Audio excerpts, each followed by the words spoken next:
Oh, hello, I'm Maddie, and today I'm washing the dirty dishes in the sink. Do you help do the dishes? At home, we use water in lots of different ways, don't we? We use it to wash up, cook, clean,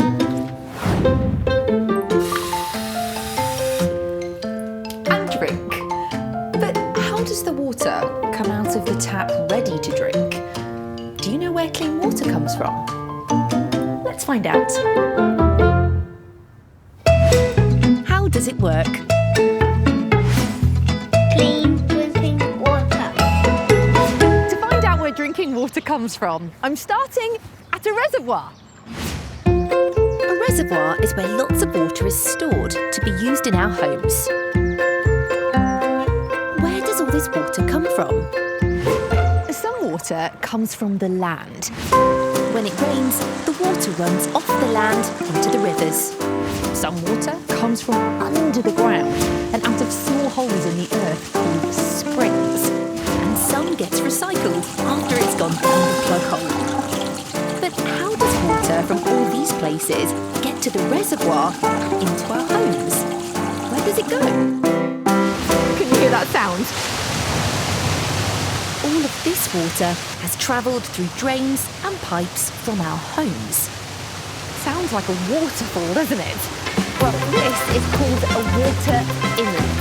And all of the water rushes down there and it ends up in here at the reservoir, along with all the rainwater and the spring water.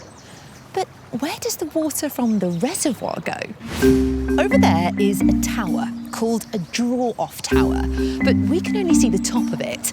The rest of the tower goes 20 metres down underwater. That's about as tall as 4 giraffes standing on top of each other. Look how tall it is. And I've been given special permission to take a look inside. The draw-off tower is where all the water from the reservoir is taken out to be cleaned. Wow, I've got to get all the way down there.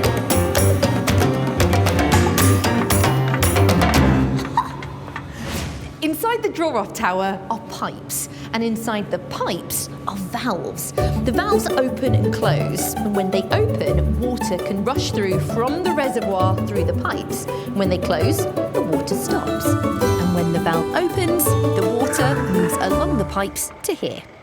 This is the water treatment plant. And here there are different types of tanks where the water from the reservoir is cleaned so we can drink it. But to find out how the reservoir and the water treatment plant work together to get the water really clean, I think we need to take a closer look.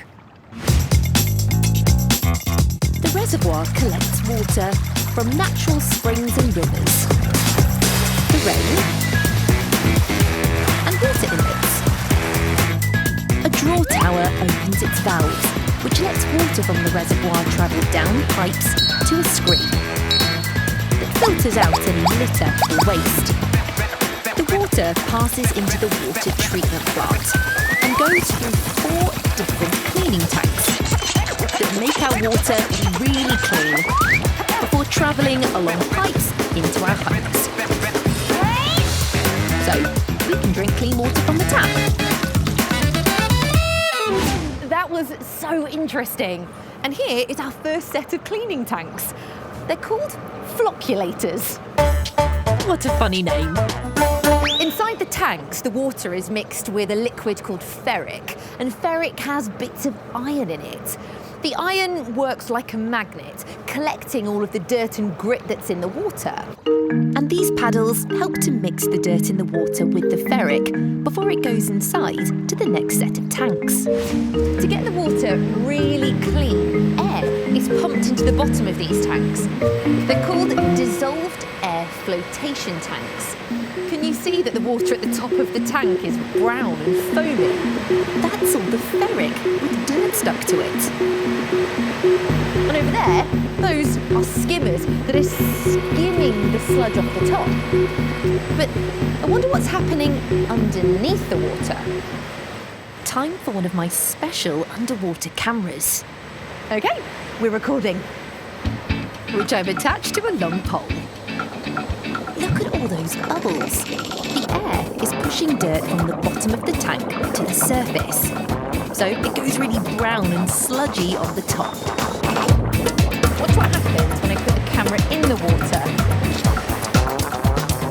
It still looks brown, but can you see all the lumps are floating up to the surface, ready to be skimmed off by the skimmers? Next, the water is pumped outside to these huge tanks to be cleaned even more.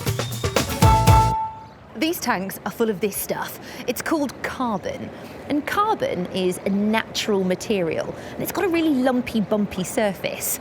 The water passes through the carbon, and any chemicals that we can't see in the water get trapped in all of those lumps and bumps, leaving the rest of the clean water to filter through, ready for the final stage. This is called disinfecting, and inside those pipes, anything that is not good for us to drink is taken out of the water. And now the water is clean. From here, the drinking water is pumped through underground pipes and is kept in storage tanks that will hold the water so we're ready to use it in our homes. I loved finding out how we get clean water. What was your favourite bit? Can you remember the name of the building that takes all of the water from the reservoir? That's right, it's the draw-off tower. Did you hear all the water rushing through the water inlet into the reservoir? Sounds like a waterfall, doesn't it? And did you see all the bubbles on my special camera in the dissolved air flotation tanks?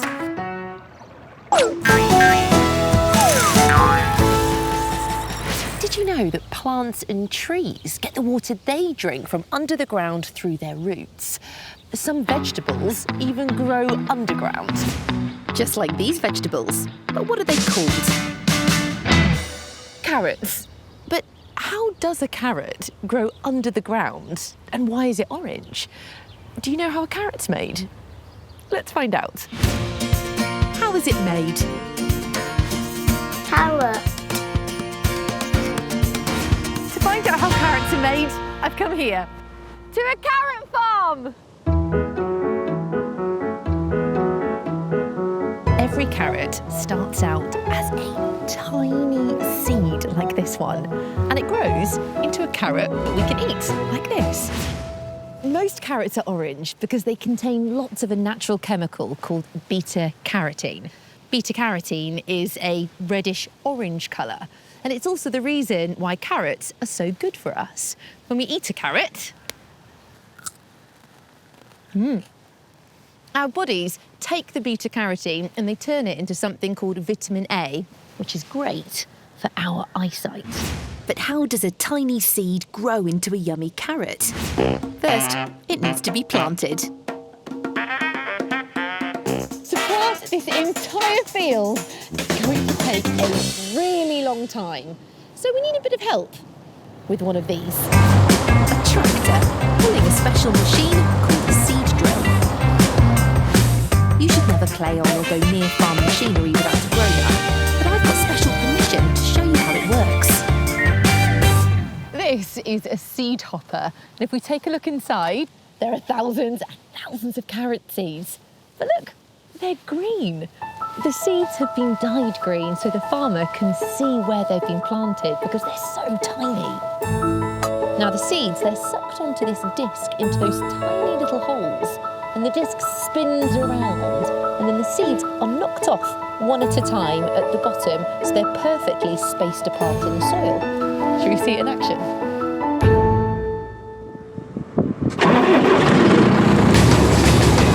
The seed drill has 10 hoppers full of seeds and can plant 5 million seeds every hour. When the seed is in the ground, it soaks up water, and after about a week, a root will grow down and a shoot will pop up above the soil, and this stage is called germination. After around 3 months, that little shoot turns into these big green plants. It's like the carrot's fluffy hairstyle, isn't it? But what does a carrot need to grow? The leaves collect sunlight, and at the same time, a gas called carbon dioxide, which is in the air all around us. and the carrot roots collect water from the ground. The sunlight, carbon dioxide and water all work together inside the carrot to make food, so the carrot can grow. It's called photosynthesis. To see the carrots underground, I'm going to use one of my special cameras. This is called a probe. It's perfect for finding carrots because it's bendy and it can get into lots of unusual places. Look, it's like a wiggly worm. Right, let's see what we can find. Whoa! Can you see the tiny baby carrot going in the ground? I wonder how deep the root goes. Let's move this a bit. Can you see all of those wiry little hairs? Those are more roots that are sprouting out of the sides of the carrot. This is how the carrot gets water from the soil. I think these carrots have a bit more growing to do though, so I'm going to leave them where they are. But what happens to the water once it's inside the carrot? Here we go. This part of the carrot is called the central core. And inside the central core is something called xylem. It's the xylem that carry water all the way up to the leaves, so the carrot can grow. Works a little bit like a straw. Clever, isn't it? After 5 months, the farmer covers the carrots in straw to keep them warm until they're ready to be picked. This is a harvester, and I've been given special permission to jump on board and see the carrots that have been pulled up out of the ground. The harvester digs into the ground underneath the carrots and scoops them up into the harvester, where they go up a lift and come out here onto a conveyor belt. They go along this wobbly conveyor belt that jiggles all of the dirt off them. Can you hear it? The carrot then finishes its journey by dropping into a big container. That was brilliant. And here's one now. I loved finding out how carrots are made. What was your favourite part? Do you remember the name of the machine that planted the seeds into the ground? That's right, it's called a seed drill. Did you hear the sound the conveyor belt made on the harvester?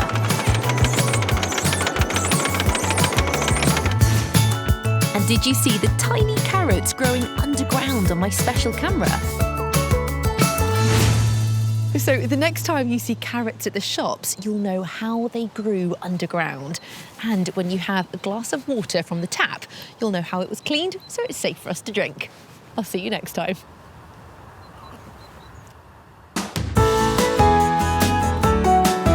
There are lots of things